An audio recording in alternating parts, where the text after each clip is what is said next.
name's Steve Evans. I've been sort of like 3 or 4 years now of doing this.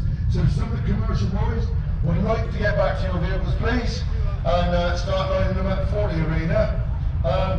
Due to the amount of numbers, and we're sort of tighter on time now, there'll be no park up, so you'll come into the arena on one side, parade, and you'll be right down the... and you'll be leaving with the east gate. So, but we will parade you around as you come. See.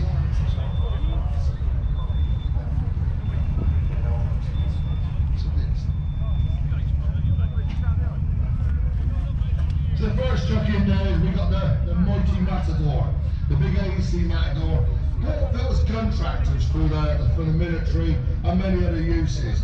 As they came out of use, many of them were used as timber tractors, breakdown trucks, and a really, really powerful vehicle. These were seen across the desert, they just couldn't be stopped.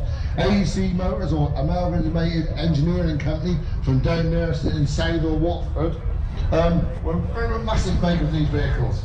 All AECs, all AEC trucks, always denoted with the name M, so we got Matadors, Mercuries, and Mandators. But they always stuck with that as they went along. So obviously this is one would have been ex-military and still could do a day's work now holding timber. Wooden frame cab with ash panels. So yeah, there she is. The next one, along with Kevin Brake, was the ERFB series. So this one's got a Rolls-Royce 265 engine, and it is the colours of a local company of Sims account. Although it's in Sims' colours, it's the main car's name, Lloyd Brake, as Kevin's dad worked for many years and unfortunately passed away during his time with us. So this is a tribute to them, but also, as I say, a tribute to good British lorries. This was ERF's big idea, a big chance of making a European cab.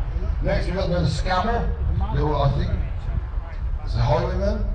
Yeah, now in show.